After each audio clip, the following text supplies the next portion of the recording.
दोस्तों, स्वागत है आपका एक बार फिर आपके अपने चैनल हेलो टीचर में। और इस वीडियो में हम चर्चा करने वाले बहुत मोस्ट इम्पोर्टेंट आपका जो ओपीए का सिलेबस है, उसमें जो रोस्टर का सिलेबस रहने वाला है बहुत मोस्ट इम्पोर्टेंट रहने वाला है आपके एग्जाम के लिए। तो ओपीए का जो आपका पेपर रहने वाला है उसमें जो रोस्टर का सिलेबस है बहुत ही इम्पोर्टेंट है, उसके बारे में आज चर्चा करेंगे। तो जैसा कि आप स्क्रीन पे देख रहे हैं, रोस्टर आरक्षण के पीछे का गणित, इसके ऊपर जो है चर्चा करने वाले। तो चलो देखते हैं रोस्टर। तो रोस्टर में देखिए, यहाँ ये याद रखिए कि रोस्टर व्यवस्था बहुत ज़्यादा स्पष्ट और सरल नहीं है। समय समय पर इसमें काफ़ी बदलाव आया है और केंद्र और राज्य या प्रांत के लिए रोस्टर सिस्टम अलग अलग हो सकता है। केंद्र के लिए अलग हो सकता है, राज्य के लिए और प्रांत के लिए अलग हो सकता है, ठीक है। साथ ही इसमें संबंधित कई मामले कोर्ट में विचाराधीन है। कोर्ट में इसकी केस अभी भी चालू है। चूँकि संपूर्ण आरक्षण प्रणाली मौलिक अधिकारों विशेष समानता का अधिकार की इर्द-गिर्द घूमती है, हमारा सुझाव है कि बेहतर समझ के लिए आप कम से कम मौलिक अधिकारों पर एक नज़र डालें। और रोस्टर दिया आरक्षण का गणित, ठीक है, विषय सूची। तो सबसे पहले जो दिया है रोस्टर क्या है, रोस्टर क्या है उसके बारे में अपने को जानना है। तो रोस्टर शब्द का इस्तेमाल किसी संगठन में व्यक्ति या समूह के लिए ड्यूटी, नियुक्ति या छुट्टी आदि के प्रबंधित करने या उसे दिखाने वाली सूची या योजना के संदर्भ में किया जाता है। तो रोस्टर के लिए साइनामिज वर्ड जो है इसमें दिया है, आप इसमें पढ़ लेगा। आप ही अपन जो इम्पोर्टेंट वही पढ़ेंगे। तो भारत में आरक्षण के संबंध में रोस्टर एससी, एसटी, ओबीसी एवं सामान्य वर्ग के व्यक्तियों का विभिन्न पदों पर वितरण की एक व्यवस्था है, जिसके तहत ये सुनिश्चित करने का प्रयास किया जाता है कि जिन वर्गों के लिए जितने प्रतिशत आरक्षण की व्यवस्था की गई है उसे उतना मिल जाए, ठीक है। तो आसान शब्द में कहे तो ये एक सूची है जिसके तहत नियुक्तियाँ की जाती है। हम जानते हैं कि ये इम्पोर्टेंट चैप्टर है आपका, आपको ध्यान में होगा ही, लेकिन इसके ऊपर जो है ओपीए में आपके क्वेश्चन बन रहे हैं। ओपीए के सिलेबस में आप पिछला क्वेश्चन पेपर उठा के देख सकते हैं। तो इसमें क्वेश्चन ऐसे बनते हैं कि एससी के लिए कितनी जगह रखी रहती है, एसटी के लिए कितनी, ओबीसी के लिए कितनी, ठीक है। तो ये इम्पोर्टेंट है, तो इसको अच्छे से याद रखना। जैसे आपको पता ही होगा, लेकिन ये बहुत ही इम्पोर्टेंट है। पिछले पेपर में आप देख सकते हैं इसमें कि बहुत से क्वेश्चन इस चैप्टर पे पूछे गए। तो आसान शब्दों में कहे तो यह एक सूची है जिसके तहत नियुक्तियाँ की जाती है। हम जानते हैं कि एससी को 15%, एसटी को 7.5% एवं ओबीसी को 27% को वर्टिकल, ये वर्टिकल है, ठीक है। और एवं अन्य जैसे कि महिलाओं, दिव्यांगजनों को आदि को हॉरिजॉन्टल आरक्षण मिलता है। पहला है वर्टिकल और दूसरा है हॉरिजॉन्टल आरक्षण, ठीक है। तो हॉरिजॉन्टल आरक्षण किसको मिलता है और वर्टिकल आरक्षण किसको मिलता है, आपको ध्यान में रखना है। तो इंदिरा साहनी केस जो हुआ था, तो उसके बारे में भी एक झलक देखते हैं। इंदिरा साहनी मामले में सुप्रीम कोर्ट द्वारा दिए गए फैसले के अनुसार कुल आरक्षण जो है 50% से अधिक नहीं होना चाहिए। यहाँ तक हम अच्छे से समझते हैं कि एससी को 15% आरक्षण प्राप्त है, यानी कि अगर कुल 100 सीटें हैं तो एससी को 15 सीटें मिलेगी, एसटी को 7.5 सीट मिलेगी और ओबीसी को 27 सीट मिलेगी, ठीक है। ये क्लियर है। इसके बाद लेकिन जब हम इसे व्यावहारिक तौर पर देखते हैं तो पता चलता है कि ये इतना आसान नहीं है। तो रोस्टर के हिसाब से तो इतनी सीटें मिलनी चाहिए, लेकिन अगर व्यावहारिक रूप में देखते हैं अपन तो ये पता चलता है कि इतना आसान नहीं है। ऐसा इसलिए क्योंकि अलग अलग संस्थाएं हैं, उसमें अलग अलग विभाग और उसमें भी अलग अलग स्तर पर अलग अलग विशेषज्ञता यानी विशेषता वाले अधिकारी या स्टाफ काम कर रहे होते हैं। ऐसा तो होता नहीं है कि अगर किसी विभाग में 100 अधिकारी या स्टाफ है तो सभी एक ही बार अपना पद त्याग देंगे। हर एक साल कुछ अधिकारी सेवानिवृत्त होते हैं, कुछ का प्रमोशन होता है और कुछ अन्य कारणों से अपने पद को त्याग देते हैं, ठीक है। और इस तरह से कुछ सीटें खाली होती है जिस पर पुनः नियुक्ति प्रक्रिया शुरू होती है। ये नियुक्ति खुली प्रतियोगिता परीक्षाओं के माध्यम से भरी जा सकती है और फिर बिना प्रतियोगिता परीक्षा के भी भरी जा सकती है। पर सवाल यही रहता है कि किस तरह से इन रिक्तियों को भरा जाए जिससे कि सभी वर्ग को मिलने वाले पूर्व निर्धारित आरक्षण को सुनिश्चित किया जा सके। इसी को करने के लिए हमने नियम अपनाया है, जिसे अपन क्या बोलते हैं, उसे रोस्टर बोलते हैं। ठीक है, तो vacancy based roster versus post based roster. तो जाहिर है ओबीसी नामक वर्ग 1993 से अस्तित्व में आया है, यानी कि उससे पहले सिर्फ एससी एवं एसटी के आरक्षण मिलता था। 1993 से ओबीसी भी उसमें जुड़ गया है और अब उसे भी आरक्षण मिलता है। जुलाई 1997 से पहले रोस्टर को वैकेंसी के आधार पर मेंटेन किया जाता था, जिसे कि वैकेंसी बेस्ड रोस्टर कहा जाता है। पर 1995 के आर के समरवाल वी स्टेट ऑफ पंजाब मामले में सुप्रीम कोर्ट ने कहा आरक्षण का निर्धारण कैडर में पदों की संख्या के आधार पर किया जाना चाहिए, न कि रिक्तियाँ के आधार पर। लेकिन ऐसा तब होगा जब एक बार सभी आरक्षित वर्ग उस निर्धारित प्रशिक्षण तक पहुंच जाए। ठीक है, तो इसके बाद है पद आधारित पोस्ट बेस्ड जो रोस्टर है वो रोस्टर देखते हैं। पद आधारित रोस्टर आरक्षण का मूल सिद्धांत यह है कि किसी संवर्ग में किसी भी श्रेणी के लिए आरक्षण द्वारा भरे गए पदों की संख्या उस श्रेणी के लिए निर्धारित कोटे के बराबर होनी चाहिए। यानी कि अगर किसी कैडर में 100 पोस्ट है तो 15 पोस्ट एससी के लिए, 7 या 8 पद एसटी के लिए और 27 पद जो है ओबीसी के लिए किसी भी समय आरक्षित रहेगा। इससे ज़्यादा नहीं हो सकता है, कम भले ही हो जाए, ज़्यादा नहीं हो सकता, कम हो सकता है। आइए विस्तार से इस उदाहरण को समझते हैं। मान लीजिए किसी विभाग या कैडर में 1000 पद निर्धारित किया गया है, तो शुरू में जब उसे भरा जाएगा तब 27% आरक्षण के कारण 270 सीटें जो है ओबीसी में भरी जाएंगी, 15% आरक्षण के कारण 150 सीटें जो है एससी से भरी जाएंगी और 7.5% आरक्षण के कारण 75 सीटें जो है एसटी से भरी जाएंगी। अब मान लीजिए अगले साल किसी कारणवश 400 सीटें फिर से खाली हो गई, तो ऐसी स्थिति में 108 सीटें जो है ओबीसी से भरी जाएंगी, 7 सीटें एससी से भरी जाएंगी, 30 सीटें एसटी से भरी जाएंगी। फिर से मान लीजिए कि अगर वर्ष 2000 सीटें खाली हो जाती है और उस पर भर्तियां निकाली जाती है, तो ये फिर से ये प्रक्रिया चलेगी और पूरी वैकेंसी पर 27% ओबीसी को, 7.5% एसटी को और 15% एससी को आरक्षण मिलेगी। इसे कहते हैं वैकेंसी बेस्ड रोस्टर।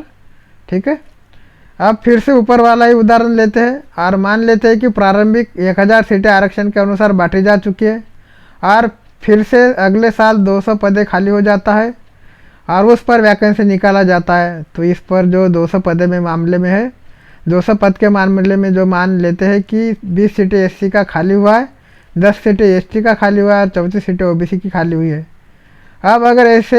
अब अगर पहले की तरह देखें तो इस हिसाब से 200 सीटों में से 54 सीटें जो है ओबीसी को मिलनी चाहिए, 30 सीटें एससी को मिलनी चाहिए और 15 सीटें एसटी को मिलनी चाहिए। लेकिन पोस्ट बेस्ड रोस्टर में ऐसा नहीं होता है, यानी कि ये वैकेंसी की बात नहीं करती बल्कि उस पोस्ट की बात करती है जो कि खाली हुआ है। इस तरह से देखें तो 200 पोस्ट में से एससी को सिर्फ 20 सीटें मिलेगी, एसटी को 10 सीटें मिलेगी और ओबीसी को 34 सीटें मिलेगी। बाद में बाकी की 136 सीटें सामान्य वर्ग को चली जाएगी। इसी को कहते हैं पोस्ट बेस्ड रोस्टर, जिस पर हम 1997 के बाद चल रहे हैं। जाहिर है अभी जो आपने ऊपर उदाहरण देखा उसके हिसाब से एसटी को 10 सीटें नुकसान हुआ, एसटी को 5 सीटों का नुकसान हुआ और ओबीसी को 20 सीटों का नुकसान हुआ। पर आप खुद सोचिए अगर ये सीटें एससी एसटी और ओबीसी की दे दी जाती तो हर एक के मामले में उसका आरक्षण प्रतिशत बढ़ जाता और ओवरऑल पूरे कैडर में आरक्षित सीटों का प्रतिशत 50% के पार चला जाता। नोट दिया है, यहाँ पर हमने ईडब्ल्यूएस श्रेणी की बात नहीं की है क्योंकि ये भी विवादास्पद है। ऐसा इसलिए क्योंकि इसके आने के बाद आरक्षण की सीमा तो 50% के पार चली जाएगी। सुप्रीम कोर्ट में यह मामला विचाराधीन है, हालांकि 10% आरक्षण दिया जा रहा है, पर जब तक चीज़ें पूरी तरह से स्पष्ट नहीं हो जाती तब तक बहुत सारी चीज़ें उलझ जाएंगी। रोस्टर के 2 महत्वपूर्ण प्रकार है। रोस्टर के वैसे प्रकार है, बहुत प्रकार है, अगले वीडियो में देखेंगे। तो जो 2 महत्वपूर्ण प्रकार है वो यहाँ पे बताने वाले हैं। तो रोस्टर के 2 महत्वपूर्ण प्रकार है। रोस्टर के 2 महत्वपूर्ण प्रकार 13 पॉइंट रोस्टर और 200 पॉइंट रोस्टर है और हम इसी पर चर्चा करने वाले हैं। हालांकि यहाँ ये याद रखिए। और भी प्रकार के रोस्टर हो सकते हैं, तो 2 रोस्टर पे चर्चा करेंगे। और भी बहुत प्रकार के रोस्टर है, उसके ऊपर अगला वीडियो देखेंगे। याद रखिए कि और भी प्रकार के रोस्टर हो सकते हैं, जैसे कि लोकल भर्तियों के लिए 100 पॉइंट रोस्टर का इस्तेमाल किया जाता है, ये भी आपको ध्यान में रखना है। तो लोकल पॉइंट जो है, लोकल भर्तियों के लिए 100 पॉइंट रोस्टर का इस्तेमाल किया जाता है, क्वेश्चन बन सकता है। इसके बाद जो है 200 point roster. 200 point roster system उस कैडर पर लागू होता है जिनमें 14 या उससे अधिक कर्मचारी होते हैं, जबकि 13 पॉइंट रोस्टर उन कैडर पर लागू होता है जहाँ कैडर में 2 या 13 कर्मचारी होते हैं। इस व्यवस्था को 200 पॉइंट रोस्टर इसलिए कहा जाता है क्योंकि 200वें पोस्ट पर एक पूरा लूप या चक्र पूरा होता है और 201वें पोस्ट से शुरू होने वाला पूरा पैटर्न खुद को दोहराता है। कहने का अर्थ है कि अगर 400 भर्तियाँ निकलती है तो पहले 1 से 200 तक भर्तियाँ होगी, फिर से 1 से 200 तक भर्तियाँ होगी, न कि सीधे 1 से 400 तक। ठीक है, तो इसके बाद जो है यहाँ पर 1 से लेकर 200 तक के प्रत्येक सीट को एक निश्चित श्रेणी के लिए निर्धारित की गई है और उन सीटों पर भर्ती केवल उसी श्रेणी के अनुसार की जा सकती है जिसके लिए उन्हें निर्धारित किया गया है। निर्धारित कैसे किया जाता है? किसी भी आरक्षित समूह के लिए रोस्टर में एक स्थायी स्थिति को आरक्षण कोटा के प्रतिशत से 100 को विभाजित करके प्राप्त किया जाता है। उदाहरण के लिए ओबीसी का कोटा 27% है, इसलिए इन्हें 100 divided by 27 is equal to 3.7 मिलता है। यानी हर चौथा पद जिसके लिए एक रिक्त उत्पन्न होगी वो ओबीसी के लिए होगा। जहाँ ये याद रखिए कि हमेशा पूर्ण संख्या ली जाती है क्योंकि व्यक्ति पूर्ण होता है, न कि दशमलव में। ठीक है, इसी तरह एससी को 100 divide by 15 is equal to 6.66 मिलता है, तो यानी हर 7वां पद मिलता है। और एसटी को 100 डिवाइड बाय 7.5 13.33 यानी हर 14वां पद मिलता है। ये दूसरे तरीके से भी निकाला जा सकता है, जैसे कि आरक्षण के प्रतिशत को 100 से विभाजित कर दीजिए और फिर गुणकों की गणना तब तक कीजिए जब तक कि पूर्ण संख्या नहीं आ जाती है। उदाहरण के लिए अगर एससी के लिए जिसका प्रतिशत 15% है तो उसमें 100 से भाग देने पर 0.15 आता है और उसे 7 से गुना करने पर एक पूर्ण संख्या आता है। इसलिए रोस्टर की 7वीं सीट एससी श्रेणी के लिए राखिव रहती है। ठीक है, इसके बाद इम्पोर्टेंट पॉइंट ये है, जहाँ पर आप देखेंगे किसी श्रेणी को प्रदान किए गए आरक्षण का प्रतिशत जितना कम होगा उस श्रेणी के उम्मीदवार को आरक्षित पद पर नियुक्ति होने में उतना ही अधिक समय लगेगा। इसमें एक समस्या यह भी आती है कि एक ही स्थान के लिए अलग अलग आरक्षित वर्ग आहरित हो जाते हैं, ऐसे में सीटों को आगे पीछे कर दिया जाता है। उदाहरण के लिए 14वें पोस्ट को ले तो फायदे से यह पोस्ट एससी को जानी चाहिए क्योंकि 7वां पोस्ट उसका है और 7वें गुणक में उसका पोस्ट होने के लिए 14वां पोस्ट उसका होना चाहिए, लेकिन ऐसा होता नहीं है। 14वां पोस्ट एसटी वर्ग को दिया जाता है। ऐसा इसलिए क्योंकि आरक्षण प्रतिशत कम होने की वजह से उसको आरक्षण मिलने में देरी रहती है। इसी तरह से 20वें पोस्ट को ले तो ओबीसी को मिलना चाहिए क्योंकि 4 के गुणक में 8वां 12वां और 16 सीट उसे ही मिला था। फिर अगर ईडब्ल्यूएस के नज़रिए से देखें तो 20वां सीट उसे मिलना चाहिए क्योंकि 10 सीट उसे मिला था, पर ऐसा होता नहीं है। बैलेंस करने के लिए 19वां सीट ओबीसी को दिया जाता है और 20 सीट एससी को दिया जाता है और 21वां सीट ईडब्ल्यूएस को दिया जाता है। तो इसमें से आपको एक रोस्टर दिया है, यहाँ पे आप रोस्टर को देख लीजिए अच्छी तरह से। इसको अभी छुड़ाने में टाइम लगेगा और वीडियो ज़्यादा लंबा हो जाएगा, तो इस रोस्टर का आप स्क्रीनशॉट ले लीजिए और इसको अच्छे से समझ लीजिए। ठीक है, धीरे धीरे ये करता हूँ तो आप स्क्रीनशॉट इसका ले सकते हैं।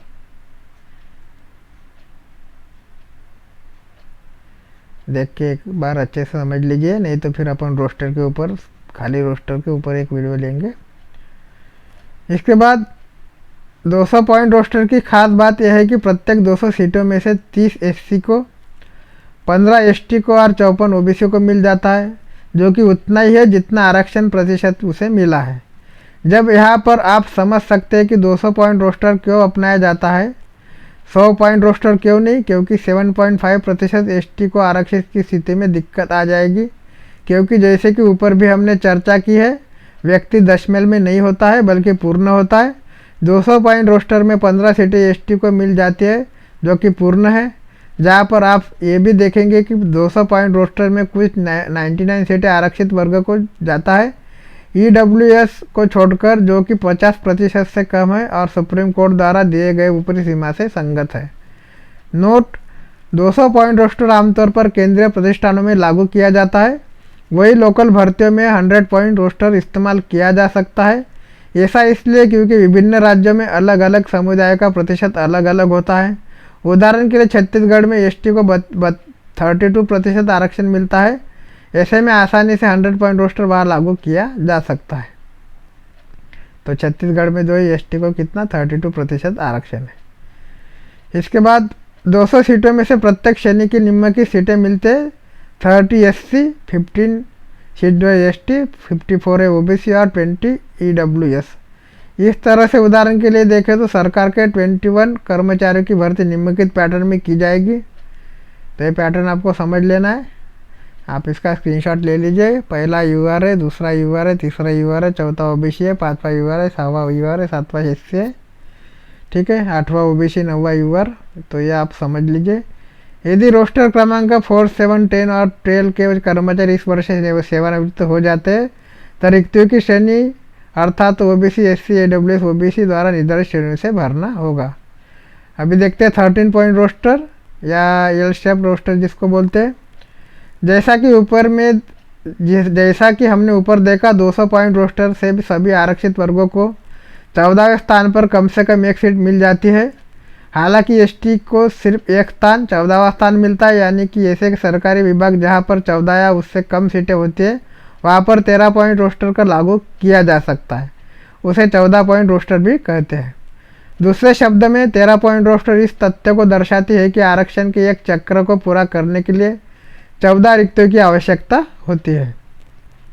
इसके आधार पर 13 पॉइंट रोस्टर में हर चौथी, 7वीं, 8वीं, 12वीं और 14वीं रिक्तियाँ क्रमशः ओबीसी, एससी, ओबीसी, एसटी के लिए आरक्षित है। इसका मतलब यह है कि पहले 3 पदों के लिए कोई आरक्षण नहीं है और 14 पदों के पूरा चक्र में भी केवल 5 पद आरक्षित श्रेणी में जाते हैं, यानी कि इसे प्रतिशत में निकाले तो 30.75% होता है, जो कि संवैधानिक रूप से अनिवार्य से काफ़ी कम है, क्योंकि संवैधानिक रूप में 49.5% ईडब्ल्यूएस को छोड़कर दिया जाना चाहिए, OBC 75% plus SC 15% plus ST 7.5%।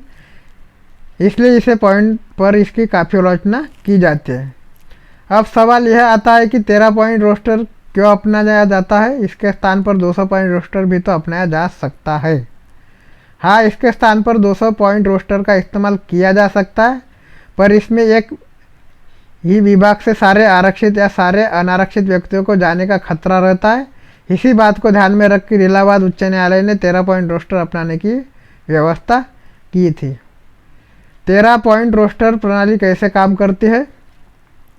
13 point roster में सभी कर्मचारियों को उसी पैटर्न में भर्ती किया जाता है जैसे 200 पॉइंट रोस्टर के पहले 14 पॉइंट रोस्टर की भर्ती की जाती है, यानी कि यूआर 3 बार यूआर है, फिर ओबीसी, फिर UR SC OBC, UR EWS, UR OBC, UR ST, जिसके बाद पैटर्न खुद दोहराता है, जबकि 200 पॉइंट रोस्टर 200 के बाद दोहराता है। चूँकि एकल पद के लिए कोई आरक्षण नहीं होता है, इसलिए 13 पॉइंट रोस्टर प्रणाली में केवल 2 से 13 कर्मचारियों के बीच के संवर्ग के लिए लागू होता है। आइए उदाहरण से समझते हैं कि कैसे काम करता है। मान लीजिए एक विभाग है जिसमें 5 कर्मचारी हैं। नीचे दी गई तालिका में 13 पॉइंट रोस्टर की छायांकित भाग के आधार पर 5 कर्मियों की भर्ती की जाएगी। तो इसका स्क्रीनशॉट आप ले लीजिए, समझ लीजिए। कैंडर स्ट्रेंथ है, फिर है प्रारंभिक भर्तियाँ यूआर ओबीसी, यूआर एससी, ठीक है। फर्स्ट, सेकंड, थर्ड, फोर्थ जो भी दिया है यह आप देख लीजिए। यहाँ ये याद रखिए कि प्रारंभिक भर्तियाँ वर्टिकल पैटर्न में की जाती है, जैसा कि आप चार्ट में देख सकते हैं, और उसके बाद की नियुक्ति हॉरिजॉन्टल पैटर्न पर की जाती है। इससे एक एल आकार बन जाता है, इसलिए इसको एल स्टेप रोस्टर भी कहते हैं। देखिए एल के आकार का बन गया है, ठीक है। इसके लिए इसको क्या बोलते हैं, एल शेप रोस्टर भी बोलते हैं। यह पैटर्न हर 14 नियुक्ति के बाद खुद को दोहराएगा। उदाहरण के लिए 5वीं रिक्ति ईडब्ल्यूएस श्रेणी से, 9वीं रिक्ति एसटी श्रेणी से और 10वीं रिक्ति अनारक्षित युवा श्रेणी से की जाएगी। यहाँ पर ये याद रखें कि 5वीं रिक्ति ईडब्ल्यूएस से तभी भरी जाएगी जब ईडब्ल्यूएस लागू होगा। अगर ऐसा नहीं होगा तो उसके स्थान पर युवा श्रेणी का व्यक्ति आ जाएगा। ऊपर दिए गए 5 कर्मचारी के उदाहरण में दूसरे रिक्त होने पर एक अनुसूचित जाति का उम्मीदवार आरक्षण का हकदार होगा, जबकि एक अनुसूचित जनजाति के उम्मीदवार को 9वीं रिक्त तक प्रतीक्षा करनी होगी। इसमें लंबा समय लग सकता है।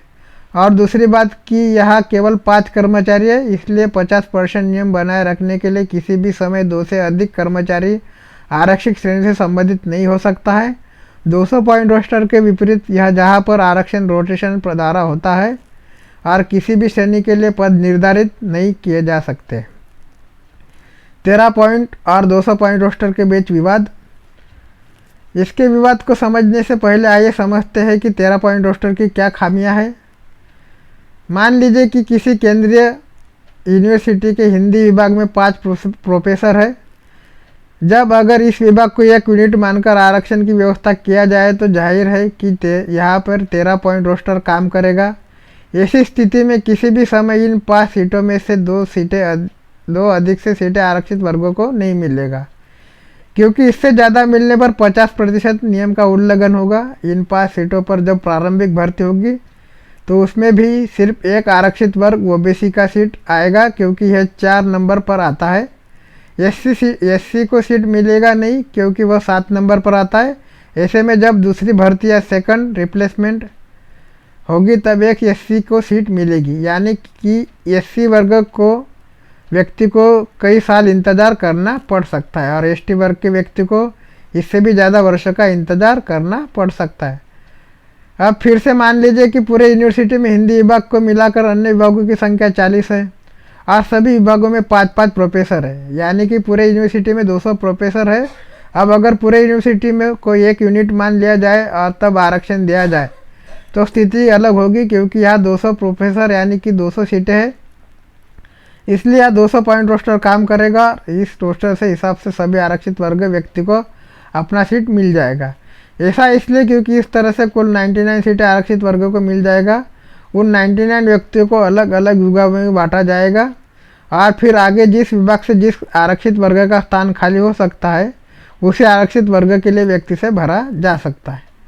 तो 200 पॉइंट रोस्टर का ये फ़ायदा मिल जाता है कि चूँकि इसके तहत पूरे यूनिवर्सिटी को एक यूनिट माना जाता है तो इसमें रिक्तियों को संख्या बढ़ जाती है और आरक्षित वर्गों की सीटें मिलना अपेक्षाकृत आसान हो जाता है। हालांकि इसका कमज़ोर पॉइंट ये एक है कि इसमें एक विभाग में सारे आरक्षित या सारे अनारक्षित व्यक्तियों को भरे जाने का खतरा होता है। इसके बाद अगर 13 पॉइंट रोस्टर को ले और ऐसा हो कि हर विभाग में कम से कम 14 रिक्तियाँ निकले तो फिर सभी की स्थिति कुछ अलग होगी। लेकिन आमतौर पर ऐसा होता नहीं है, क्योंकि आमतौर पर विभागों में 3, 4 या 5 प्रोफेसर ही होते हैं। ऐसे में मान लें कि किसी भी विभाग में 3 ही शिक्षक है तो फिर 13 पॉइंट रोस्टर के हिसाब से आरक्षित वर्ग के व्यक्ति का नंबर आएगा ही नहीं और 100% आरक्षण सामान्य वर्ग को चला जाएगा। इन आधारों पर देखें तो 200 पॉइंट रोस्टर 13 पॉइंट रोस्टर से बेहतर लगता है और यही चलाया भी था। पर अप्रैल 2017 में इलाहाबाद उच्च न्यायालय ने Vivekanand Tiwari union of India मामले में कहा कि विश्वविद्यालय में शिक्षण पदों के आरक्षण के लिए विभाग को एक इकाई के रूप में लिया जाएगा, न कि विश्वविद्यालय को। और साथ ही निम्न बातें भी कही थी। जो बातें कही थी वो निम्न में दी है, आप ये में दिया है नंबर 1 में। न्यायालय ने आर.के. समरवाल केस 1995 में सुनाए गए फैसले खंड 8A को रद्द कर दिया, जो कि कैडर में पदों की कुल संख्या पर लागू होने वाले रोस्टर की प्रयोज्यता को संदर्भित करता है। नंबर 2 का मुद्दा है, न्यायालय ने कहा कि विषय ए का एक एसोसिएट प्रोफेसर विषय बी, सी या डी से एसोसिएट प्रोफेसर के रूप में सीधी नियुक्ति के लिए आवेदन नहीं हो सकता है। वह केवल ए विषय में पद के लिए आवेदन कर सकता है। और तीसरे नंबर का जो मुद्दा था, भले ही प्रत्येक विषय या विभाग के सहायक प्रोफेसर, रीडर, एसोसिएट प्रोफेसर और प्रोफेसर को समान वेतन में रखा जाया हो, लेकिन उसकी सेवाएं न तो हस्तांतरित है और न ही वे एक दूसरे के साथ प्रतिस्पर्धा में है। ये कारण है कि विश्वविद्यालय को इकाई मानकर समान स्तर में पदों की मिलना पूरी तरह से अव्यवहारिक है। यह संविधान के अनुच्छेद 14 और 16 का उल्लंघन करता है। यह मामला सुप्रीम कोर्ट गया और जून 2017 में सुप्रीम कोर्ट ने इस फैसले को बरकरार रखा। इसी फैसले को ध्यान में रखकर मार्च 2018 में यूजीसी ने 13 पॉइंट रोस्टर के आधार पर एक नया गाइडलाइन जारी किया गया और फिर जो विरोध प्रदर्शन शुरू हुआ उनसे में सरकार के सामने चुनौती खड़ी कर दी और सरकार ने इस पर पुनः विचार करने के लिए special leave petition supreme court में दायर किया, लेकिन जनवरी 2019 में सुप्रीम कोर्ट ने उसे रिजेक्ट कर दिया। लोकसभा चुनाव सर पर था, ऐसे में सरकार चाहती नहीं थी कि जनता इस विषय को लेकर नाराज हो, इसलिए सरकार ने इस पर ध्यान अध्यादेश जारी कर दिया और पुनः 200 पॉइंट रोस्टर को लागू कर दिया। दोबारा जब एनडीए सरकार सत्ता में आए तो उसने जुलाई 2019 में इसे अध्यादेश को the central government institution reservation the teacher card act 2019 बदल दिया और अभी यही चल रहा है। यहाँ पर ये याद रखिए कि यह सिर्फ केंद्रीय विश्वविद्यालय से संबंधित विवाद था। केंद्रीय सेवाओं से संबंधित अन्य विभाग जैसे कि department of personal and training पहले से ही 200 पॉइंट रोस्टर की इस्तेमाल करता है, यानी कि सेंट्रल एसएससी एवं यूपीएससी आदि के तहत आरक्षण 200 पॉइंट रोस्टर पर ही काम करता था। अगर इतना समझ गए हो तो आइए अब हम शॉर्टफॉल और बैकलॉग के पीछे का गणित समझ लेते हैं। शॉर्टफॉल और बैकलॉग के पीछे का गणित, एक वर्ष में रिक्तियों को भरते समय सभी 3 श्रेणियों अर्थात अनुसूचित जाति, अनुसूचित जनजाति और अन्य पिछड़ा वर्ग के लिए आरक्षण की कमी को पूरा करने का प्रयास किया जाएगा। हालांकि अनुसूचित जाति और अनुसूचित जनजाति और ओबीसी के लिए आरक्षित रिक्तियों की कुल संख्या वर्ष की रिक्तियों के 50% से अधिक नहीं होनी चाहिए। आरक्षित रिक्तियों को भरने पर 50% आरक्षण की सीमा केवल उन रिक्तियों पर लागू होगी जो वर्तमान वर्ष में उत्पन्न होती है या सीधी भर्ती के मामले में एससी, एसटी और ओबीसी की बैकलॉग आरक्षित के मामले में उत्पन्न होती है या अनुसूचित जाति और अनुसूचित जनजाति के बैकलॉग आरक्षित रिक्तियों के मामले में पहले के वर्ष में पदोन्नति पर उत्पन्न होती है। एक अलग और विशिष्ट समय के रूप में माना जाएगा और उस वर्ष की कुल रिक्तियों पर 50% आरक्षण की सीमा निर्धारित करने के लिए उस वर्ष की आरक्षित सीमा का विचार नहीं किया जाएगा। नोट 1 में दिया है, किसी कैडर में किसी विशेष आरक्षित श्रेणी के आरक्षण कमी का अर्थ है कैडर में उस श्रेणी के लिए आरक्षित पदों की कुल संख्या और उस श्रेणी की व्यक्तियों की संख्या के बीच का अंतर जो आरक्षण द्वारा नियुक्त और पदों का धारणा करने वाले हैं। और ऑप्शन नंबर 2 में दिया नोट नंबर 2 है, किसी श्रेणी की बैकलॉग आरक्षित रिक्तियाँ वे रिक्तियाँ हैं जिन्हें पहले भर्ती वर्ष में उस श्रेणी के लिए आरक्षित रखा गया था, लेकिन उस श्रेणी से संबंधित उपयुक्त उम्मीदवारों की अनुपलब्धता के कारण पिछले भर्ती प्रयास में अधूरी रह गई है और अभी भी अधूरी पड़ी है। आइए इस उदाहरण से समझते हैं।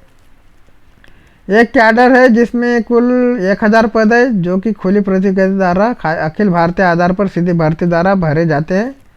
सभी पद भरे जाने पर कैडर में आरक्षण द्वारा नियुक्त अनुसूचित जाति, अनुसूचित जनजाति और अन्य पिछड़ा वर्ग के कर्मचारियों की संख्या आदर्श रूप से क्रमशः 150, 75 और 270 होनी चाहिए। मान लीजिए कि वर्ष 2020 में सभी 1000 पद भरे गए थे, लेकिन आरक्षण द्वारा नियुक्त एससी, एसटी और ओबीसी कर्मचारियों की संख्या क्रमशः 130, 75 और 100 थी।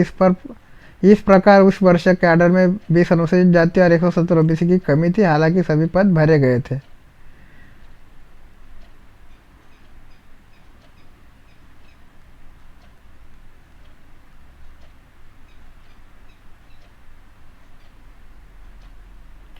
मान लीजिए कि भर्ती स्तर से में कैडर में 200 रिक्तियाँ हुई।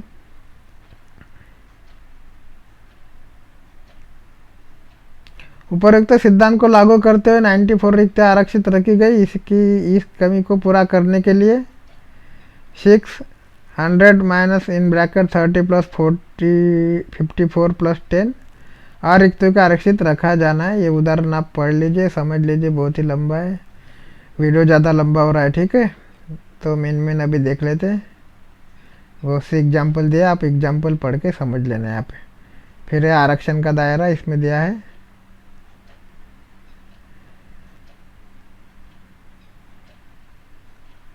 आरक्षण का जो दायरा है, सीधी भर्ती में आरक्षण की मात्रा क्या है और खुली प्रतियोगिता, ठीक है। पदोन्नति में आरक्षण की मात्रा क्या है, वैज्ञानिक और तकनीकी पदों में आरक्षण की व्यवस्था क्या है, और नियमित पदों पर कैजुअल वर्कर की नियुक्ति के आरक्षण की व्यवस्था क्या है, पदार्थ पद्धति में आरक्षण की व्यवस्था क्या है। ये बहुत बड़ा चैप्टर है, एकल व्यक्ति के मामले में आरक्षण की व्यवस्था। तो ये चैप्टर को शॉर्ट में निपटा लेते हैं, ठीक है। फिर इसके बाद अपना वीडियो यहाँ पे कंप्लीट हो जाता है। और इसके बाद जो अपन देखेंगे वो इसके रोस्टर के टाइप देखेंगे अगले वीडियो में, रोस्टर कितने प्रकार के होते हैं। जैसे तो ये दो इम्पोर्टेंट रोस्टर अभी देखते हैं। तो आरक्षण का दायरा, सीधी भर्ती में आरक्षण की मात्रा क्या है, क्वेश्चन है। तो सीधी भर्ती में जो आरक्षण की मात्रा क्या है, खुली प्रतियोगिता द्वारा अखिल भारतीय आधार पर सीधी भर्ती द्वारा नियुक्ति के मामले में अनुसूचित जाति के सदस्य के लिए 15%, अनुसूचित जनजाति के सदस्य के लिए 7.5% और अन्य पिछड़ा वर्ग के सदस्य के लिए 27% आरक्षण होगा। खुली प्रतियोगिता के अलावा अखिल भारतीय आधार पर सीधी भर्ती द्वारा नियुक्ति के मामले में अनुसूचित जाति के सदस्य के लिए 16.66%, अनुसूचित जनजाति के सदस्य के लिए 7.5% और अन्य पिछड़ा वर्ग के लिए 25.84% आरक्षण होगा। दिल्ली को छोड़कर समूह सी और समूह डी पदों पर सीधी भर्ती के मामले में अनुसूचित जाति और अनुसूचित जनजातियों के लिए आरक्षण आमतौर पर संबंधित राज्य, केंद्र शासित प्रदेशों और उनकी आबादी के अनुपात के आधार पर तय किया जाता है। ऐसे मामले में अन्य पिछड़े वर्ग के लिए आरक्षण संबंधित राज्य, संघ राज्य क्षेत्र में उनकी जनसंख्या के अनुपात को ध्यान में रखते हुए निर्धारित किया जाता है, जो 27% का सीमा के अधीन है। और अनुसूचित जाति, अनुसूचित जनजाति और अन्य पिछड़ा वर्ग के लिए कुल आरक्षण 50% से अधिक नहीं होना चाहिए। ऐसे मामले में अनुसूचित जाति, अनुसूचित जनजाति और अन्य पिछड़ा वर्ग के लिए निर्धारित आरक्षण की मात्रा नीचे दी गई है। जहाँ एक से अधिक राज्यों वाले क्षेत्र या मंडलों या क्षेत्र के लिए भर्ती की जाती है, अनुसूचित जाति और अनुसूचित जनजाति के लिए आरक्षण का प्रतिशत आमतौर पर संबंधित क्षेत्र, मंडलों, क्षेत्र में अनुसूचित जाति और अनुसूचित जनजाति के अनुपात और आरक्षण के आधार पर तय किया जाता है। ओबीसी को संबंधित क्षेत्र में, मंडल में, क्षेत्र की जनसंख्या में उनके अनुपात के ध्यान में रखते हुए 27% की सीमा के अधीन निर्धारित किया गया है। और एससी, एसटी और ओबीसी के लिए कुल आरक्षण 50% से अधिक नहीं होना चाहिए। जो उदाहरण दिया है, उदाहरण आप देख के समझ लेना। उदाहरण अभी मैं पढ़ता नहीं हूँ, वीडियो बहुत लंबा हो रहा है, ठीक है। नोट पढ़ लेता हूँ। खुली प्रतियोगिता, ओपन कंपटीशन के द्वारा भर्ती का मतलब है कि किसी भर्ती संस्था, यूपीएससी, एसएससी आदि द्वारा लिखित परीक्षा, इंटरव्यू या फिर दोनों के आधार पर भर्ती करना। वही जब इस तरीके के अलावा भर्ती की जाती है तो उसे गैर खुली प्रतियोगिता, अदर दैन ओपन कंपटीशन कहा जाता है। नोट, स्थानीय, क्षेत्रीय, मंडल आधार पर भर्ती के मामले में अनुसूचित जाति, अनुसूचित जनजाति, अन्य पिछड़ा वर्ग के उम्मीदवार जो संबंधित इलाके, क्षेत्र, राज्य, जोन सर्कल से संबंधित नहीं है, वे भी आरक्षण का लाभ पाने के पात्र होंगे। नोटती है, अन्य पिछड़ा वर्ग के सदस्य जो क्रीमी लेयर में आते हैं उन्हें आरक्षण का लाभ नहीं मिलेगा। फिर है पदोन्नति में आरक्षण की मात्रा क्या है। अनुसूचित जाति और अनुसूचित जनजाति के सदस्यों को पदोन्नति के मामले में आरक्षण प्रदान किया जाएगा, वह भी तब जब पदोन्नति की जाती है।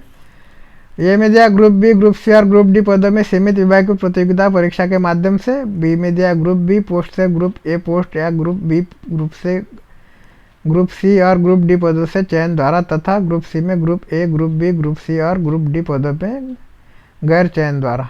उपरोक्त सभी मामलों में अनुसूचित जाति के लिए 15% और अनुसूचित जनजाति के लिए 7.5% की दर से आरक्षण दिया जाएगा। हालांकि वे ग्रेड जिनमें सीधी भर्ती का तत्व यदि कोई हो 75% से अधिक है, पदोन्नति में आरक्षण नहीं दिया जाता है। वैज्ञानिक और तकनीकी पदों में आरक्षण की क्या व्यवस्था है। अनुसूचित जाति, अनुसूचित जनजाति और अन्य पिछड़ा वर्ग के लिए आरक्षण संबंधित सेवा में समूह एक के निम्नलिखित ग्रेड सहित वैज्ञानिक और तकनीकी पदों पर कई गई नियुक्ति पर लागू होता है। ऐसे वैज्ञानिक और तकनीक पदों में निम्नलिखित सभी शर्तों को पूरा करते हैं उन्हें मंत्रालय विभागों द्वारा आरक्षण आदेशों के आधार से छूट दी जाती है। पद संबंधित सेवा के ग्रुप ए में निम्नलिखित ग्रेड से ऊपर के ग्रेड होने चाहिए। दूसरा है, उन्हें कैबिनेट सचिवालय, कैबिनेट मामले के विभाग के संदर्भ में वैज्ञानिक या तकनीकी के रूप में वर्गीकृत किया जाना चाहिए, जिसके अनुसार वैज्ञानिक और तकनीकी जिसके लिए प्राकृतिक विज्ञान, सटीक विज्ञान, अनुप्रयुक्त विज्ञान, प्रौद्योगिकी योग्यता क्रिया, जिनके पदाधिकारी को उन ज्ञान का उपयोग अपने कर्तव्य निर्वहन के लिए होता है। तीसरा है पद अनुसंधान करने के लिए या अनुसंधान के आयोजन, मार्गदर्शन और निर्देशन के लिए होना चाहिए। उपरोक्त शर्तों पूरा करने वाले किसी भी पद को आरक्षण योजना के दायरे से छूट देने से पहले संबंधित मंत्री के आदेश प्राप्त लिए जाने होंगे। किसी सेवा के समूह ए के विनियमितता ग्रेड सहित अनुसंधान के लिए आवश्यक वैज्ञानिक और तकनीकी पद के मामले में जो आरक्षण आदेश के दायरे में मुक्त नहीं है, अनुसूचित जाति, अनुसूचित जनजाति और अन्य पिछड़ा वर्ग के लिए आरक्षण की योजना के अनुसार आरक्षण प्रदान किया जाना चाहिए, सिवाय इसके कि ऐसे पदों में आरक्षित व्यक्तियों को केवल एक बार विज्ञापित करने की आवश्यकता है, न कि 2 बार। अनुसूचित जाति, अनुसूचित जनजाति और अन्य पिछड़ा वर्ग के उम्मीदवारों को उपलब्ध न होने की स्थिति में संबंधित प्रशासकीय मंत्रालय विभाग द्वारा ऐसे पदों की रिक्तियों को अनारक्षित किया जा सकता है। हालांकि राष्ट्रीय अनुसूचित जाति आयोग या राष्ट्रीय अनुसूचित जनजाति आयोग का राष्ट्रीय पिछड़ा वर्ग आयोग जैसा भी मामला हो और कार्मिक और प्रशिक्षण विभाग को विवरण हो, कारण के साथ आरक्षण के बारे में सूचित किया जाना चाहिए। औद्योगिक श्रमिकों के पदों पर आरक्षण की क्या व्यवस्था है? भारत सरकार ने औद्योगिक प्रतिष्ठान और ऐसे प्रतिष्ठान में पद और ग्रेड चाहे उन्हें समूह ए, बी, सी और डी के रूप में वर्गीकृत किया गया हो या नहीं, अनुसूचित जाति, अनुसूचित जनजाति और अन्य पिछड़ा वर्ग के लिए आरक्षण की योजना इसके अंतर्गत आते हैं। नियमित पदों पर कैजुअल वर्कर की नियुक्ति आरक्षण की व्यवस्था है। नियमित पदों पर अस्थायी कर्मचारियों की नियुक्ति सीधी भर्ती का मामला होगा। अंततः आकस्मिक श्रमियों की सेवाओं को नियमित करने के समय सीधी भर्ती द्वारा पदों को भरने से संबंधित सभी वैधानिक आवश्यकताओं का पालन किया जाना चाहिए। अनुसूचित जाति, अनुसूचित जनजाति और अन्य पिछड़ा वर्ग के व्यक्तियों के लिए आरक्षण से संबंधित सामान्य आदेश आकस्मिक श्रमिकों के नियमितकरण से संबंधित मामलों में लागू होंगे। आकस्मिक कर्मचारी जो आरक्षित श्रेणियों से संबद्ध नहीं है, उन्हें केवल अनारक्षित रिक्तियों के विरुद्ध नियुक्त किया जा सकता है। पदर्थ पदोन्नति में आरक्षण की क्या व्यवस्था है? बुनियादी दृष्टिकोण रूप में तदर्थ पदोन्नति से बचा जाना चाहिए। हालांकि यदि तदर्थ पदोन्नति असाधारण स्थितियों में की जानी है, जैसे कि अदालती मामले के लंबित होने के दौरान लंबे समय तक वरिष्ठता विवाद, यदि तो प्रत्येक अवसर पर निम्नलिखित निर्देशों का पालन किया जा सकता है। जब पदर्थ पदोन्नति का सहारा लिया जाता है ताकि यह सुनिश्चित हो सके कि अनुसूचित जाति से संबंधित पात्र अधिकारियों के दावे को सुनिश्चित किया जा सके और अनुसूचित जनजातियों को भी विधिवत माना जाता है। उन मामले में जहां अनुसूचित जाति और अनुसूचित जनजाति के लिए आरक्षण आदेश लागू होते, अनुसूचित जाति और अनुसूचित जनजाति हिस्से में आने वाली रिक्तियों की संख्या समान होगी यदि रिक्तियों को नियम आधार पर भरा जाना था। इसके बाद जो देखते हैं लास्ट वाला इम्पोर्टेंट, एक रिक्ति के मामले आरक्षण की क्या व्यवस्था है? ऐसे मामले में जहाँ प्रारंभिक भर्ती वर्ष में केवल एक रिक्ति होती है और यह आरक्षण योजना के अनुसार अनुसूचित जाति, अनुसूचित जनजाति या अन्य पिछड़ा वर्ग के लिए आरक्षित है, ऐसे अनारक्षित माना जाना चाहिए और तरतूद अनुसार भरा जाना चाहिए। आरक्षण को बाद के भर्ती वर्ष के लिए आगे बढ़ाया जाना चाहिए। बाद के भर्ती वर्ष में भले ही केवल एक रिक्त हो, इसे प्रारंभिक भर्ती वर्ष से अग्रसित आरक्षण के खिलाफ आरक्षित माना जाना चाहिए और एक अनुसूचित जाति, अनुसूचित जनजाति, ओबीसी उम्मीदवार यदि उपलब्ध हो को नियुक्ति किया जाना चाहिए। सार्वजनिक उपक्रम में सहायता नियामक आदि आरक्षण की क्या व्यवस्था है? क्या स्वैच्छिक एजेंसियों में आरक्षण दिया जा सकता है? ये इतना इम्पोर्टेंट नहीं है, आप इसको पढ़ के भी समझ सकते हैं, ठीक है। आरक्षण की गैर प्रयोज्यता या आरक्षण की इस पर लागू नहीं होता, ये इम्पोर्टेंट है। आरक्षण की गैर प्रयोज्यता या आरक्षण किस पर लागू नहीं होता है? आरक्षण इस पर लागू नहीं होता है 45 दिनों से कम अवधि की अस्थायी नियुक्तियाँ, कार्य भारित पद जो आपात स्थिति जैसे बाढ़ राहत कार्य, दुर्घटना, बहाली और राहत आदि के लिए आवश्यक है। समूह ए पद से दूसरे समूह ए पद पर चयन पद्धति द्वारा पदोन्नति। चौथा है वैज्ञानिक और तकनीकी पदों पर नियुक्ति जो समूह ए के सबसे निचले पायदान से ऊपर है। पांचवा है प्रतिनियुक्ति अमूलन और छठा एकल पद संवर्ग, ठीक है। तो ये था बहुत ही मोस्ट इम्पोर्टेंट चैप्टर था अपना रोस्टर के ऊपर, और इसके ऊपर जो है बहुत बार आपका ओपीए का जो सिलेबस उसमें क्वेश्चन बनते हैं और इसको आप अच्छे से समझ लीजिए। और इसका जो अगला वीडियो आएगा अपन टाइप ऑफ रोस्टर पे लेंगे, थोड़ा सा छोटा सा ही वीडियो लेंगे, ज़्यादा लंबा नहीं लेंगे। कौन से टाइप्स के रोस्टर है, किस किस लिए यहाँ पे यूज होते हैं। जो मेन रोस्टर थे अपने दो, वो तो 2 रोस्टर अपन ने देख लिए। और जो बाकी के रोस्टर है उसके टाइप्स और वो किस लिए यूज होते हैं वो छोटे से शॉर्ट में देखेंगे, ताकि उसके ऊपर अगर क्वेश्चन आता है तो वो क्वेश्चन अपना छूटे नहीं। इसका जो अगला वीडियो बिल्कुल शॉर्ट में देखेंगे, टाइप्स ऑफ रोस्टर और किस लिए यूज होते हैं, ठीक है। तो थैंक यू, धन्यवाद। अगर आपने हमारे चैनल हेलो टीचर को अभी तक सब्सक्राइब नहीं किया, सब्सक्राइब कर लीजिए, बेल आइकन को क्लिक कर लीजिए, जिनको ज़रूरत हो उनको शेयर कर लीजिए। Thank you.